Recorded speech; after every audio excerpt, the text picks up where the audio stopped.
Hola compañeros, hoy estaremos compartiendo sobre varias teorías que surgieron en el movimiento de la Ilustración y un famoso filósofo que sus ideas revolucionaron su época.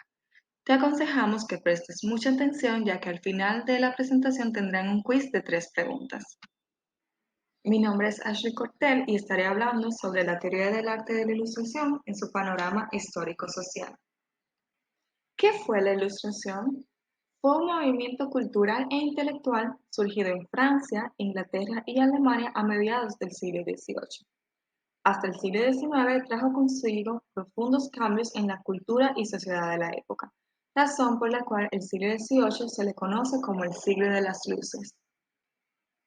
Su principal objetivo era combatir la ignorancia y el fanatismo religioso mediante las luces del conocimiento y de la razón. Los pensadores ilustrados sostenían que, mediante el uso de la racionalidad y la acumulación de saberes, la humanidad podría combatir la superstición y la tiranía. Así, la Ilustración se proponía avanzar hacia un mundo más próspero y más justo. El pensamiento ilustrado se extendió por toda Europa, especialmente entre la burguesía y la parte de la aristocracia, a través de los medios impresos y las reuniones sociales. También fue difundida por intelectuales y divulgadores que escribían sobre ciencia, filosofía, política y literatura. Entre sus características destacan el pensamiento racional. Se consideraba que el uso de la razón era el único medio para alcanzar la verdad y comprender el mundo. Avances científicos. Los estudios y experimentos realizados mediante el método científico permitieron explicar fenómenos hasta entonces inexplicables o tradicionalmente interpretados por doctrinas religiosas. El enciclopedismo. La recopilación del conocimiento y su divulgación se realizó a través de enciclopedias. La instrucción de la población. Se consideraba que la capacidad transformadora de la razón debía ser divulgada mediante la instrucción de amplias capas de la población. La burguesía y la aristocracia pudieron acceder a los libros y enciclopedias ilustrados. La crítica a la Iglesia. Se cuestionó el poder de la Iglesia y las estructuras sociales tradicionales por ser obstáculos a la búsqueda de la verdad. El rechazo del absolutismo. Se adoptó una posición crítica respecto al absolutismo y se propuso en cambio la defensa de libertades políticas y civiles. Sus principales representantes fueron Immanuel Kant, uno de los filósofos más importantes de la tradición occidental. Fue el fundador del criticismo y su máximo exponente, y precursor del idealismo alemán. René Descartes, filósofo, físico y matemático de origen francés, considerado el padre de la filosofía moderna y uno de los pensadores fundadores del racionalismo. Francis Bacon, conocido filósofo, político, abogado y escritor inglés, considerado el padre del empirismo filosófico y científico. ¿Cómo se desarrolló el panorama histórico-social? La Ilustración, como ya sabemos, fue un movimiento que surgió en una época en la que ocurrieron diversas guerras en torno a la religión. Para ese entonces, las personas creían que el conocimiento deriva de la fe, la religión y de sus revelaciones místicas. De esta manera comenzó a cambiar el pensamiento europeo y durante el siglo XVIII se estableció un importante proceso de cambio a través de la difusión del conocimiento racional, que permitía establecer un orden ético, social y político y del conocimiento científico. Por una parte, se afianzó la necesidad de poner en práctica el conocimiento crítico, en especial por parte de la burguesía, grupo social que se oponía a los privilegios de los que gozaban únicamente la nobleza y el clero, y que no eran igualitarios a los restos de la población, es decir, burgueses, campesinos y artesanos, la clase más afectada por el antiguo régimen. De allí que se quisieran establecer nuevas estructuras políticas, económicas y sociales.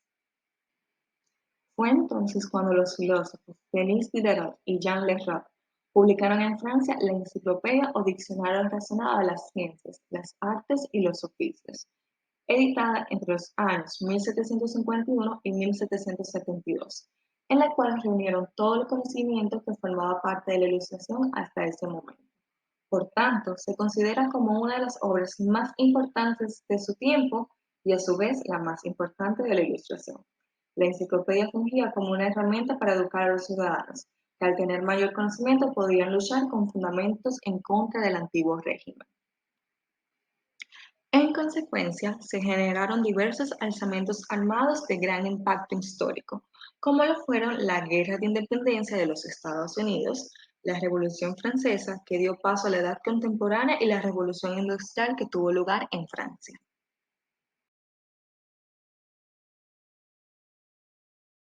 Immanuel Kant fue el primero y más importante representante del criticismo y precursor del idealismo alemán.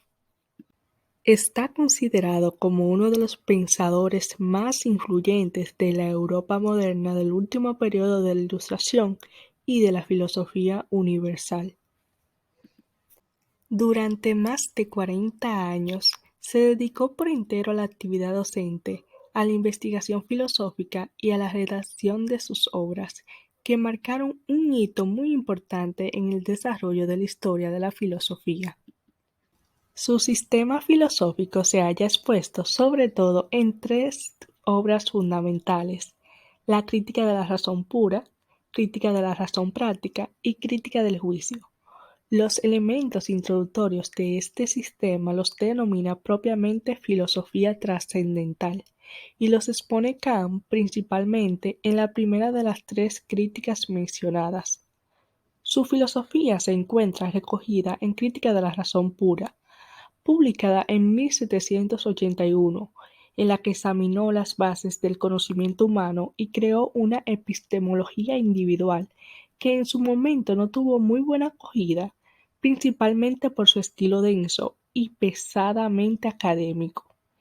Era la primera parte de una serie de obras a la que seguirán Crítica de la razón práctica en el 1788 y Crítica del juicio en el 1790.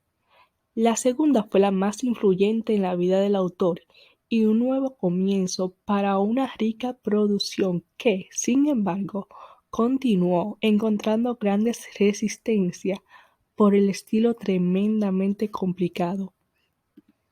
Immanuel Kant buscó por encima de todo enseñar al ser humano a pensar por sí mismo y a rechazar los dogmas de todo tipo que destruyen la razón y someten el libre pensamiento a ideas fijas. En este sentido, logró combinar el racionalismo, para el cual la razón es el motor principal en la búsqueda del conocimiento, con el empirismo, que acentúa el papel de la experiencia y la evidencia comprobable como caminos complementarios y no excluyentes. En 1796, a los 73 años de edad, y fatigado ya, abandonó la docencia a la que se había dedicado durante 40 años, a lo largo de los cuales había tratado en sus lecciones de la mayoría de temas que podían enseñarse en ese entonces, como la lógica, la metafísica, la antropología, las matemáticas, geografía, física, pedagogía, filosofía de la historia, filosofía del derecho. Sus aportes, el trabajo integral y sistemático en epistemología, la teoría del conocimiento, ética y estética, influyeron en gran medida en toda la filosofía posterior. Kant establece una diferencia fundamental que es decisiva para la justa comprensión de su pensamiento. Es la diferencia entre conocer y pensar. Dicho breve y sencillamente, no todo lo real es susceptible de ser conocido, pues conocer significa en vigor conocimiento científico, y no todo lo pensable es susceptible de ser conocido científicamente, pero no por ello el pensar carece de sentido, antes al contrario, abre otras vías de comprensión de la compleja realidad. La doctrina kantiana del conocimiento se basa en la distinción fundamental entre dos facultades o fuentes del conocer, la sensibilidad y el entendimiento. Ambos trabajan juntos para producir nuestro conocimiento del mundo. La sensibilidad nos da la materia prima de la experiencia y el entendimiento nos permite organizar y estructurar esa información en conceptos y juicios. Para Kant, el conocimiento verdadero solo es posible cuando la sensibilidad y el entendimiento trabajan juntos de manera adecuada. Una tesis básica de Kant era: no hay duda de que todo nuestro conocimiento comienza por la experiencia, pero aunque todo nuestro conocimiento comienza por la experiencia, no por eso surge todo de la experiencia.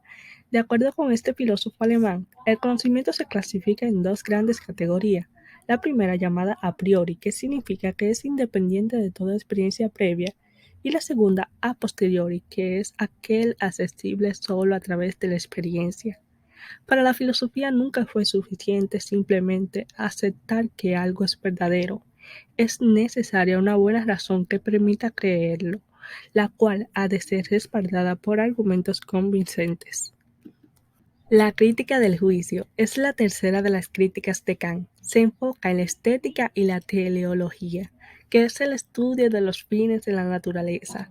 La obra está dividida en dos partes, cada una de las cuales aborda uno de estos temas. En general, la crítica del juicio de Kant es una obra que aborda la relación entre la belleza y la naturaleza. Según Kant, la belleza en la naturaleza es una experiencia subjetiva que surge de la pura contemplación de la armonía y la proporción, siendo una fuente de inspiración para el arte y la creación artística. En la primera parte de la obra se ocupa de la estética y el juicio estético. El filósofo sostiene que es subjetivo y que no está basado en conceptos, sino en la experiencia sensorial. El juicio estético se refiere a la belleza y sostiene que el placer que experimentamos ante la belleza es desinteresado, es decir, no está motivado por el deseo de poseer o utilizar el objeto de la contemplación.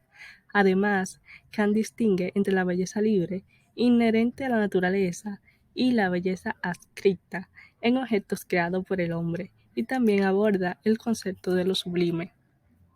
En la segunda parte de la obra, Kant se ocupa de la teleología en la naturaleza. La teleología se refiere a la idea de que la naturaleza tiene un propósito o fin, y sostiene que el estudio de la naturaleza no puede explicarse solo por medio de la causa y el efecto, sino que se necesita también un enfoque teleológico. Según Kant, la naturaleza parece estar diseñada para cumplir ciertos fines, y el ser humano puede comprender esos fines gracias a su capacidad para hacer juicios teleológicos. Entre las ideas fundamentales que se pueden destacar están: la belleza es una experiencia universal que se basa en la armonía entre el entendimiento y la imaginación. La belleza no es solo un juicio cognitivo, sino una experiencia subjetiva que depende de la percepción individual. La finalidad no implica que la naturaleza tenga un propósito consciente, sino que se trata de una manera de entender su orden y organización. La naturaleza es un sistema de leyes y principios que rigen su funcionamiento y que pueden ser comprendidos a través de la razón. La crítica del juicio es una actividad que nos permite juzgar y evaluar las obras de arte y los objetos naturales.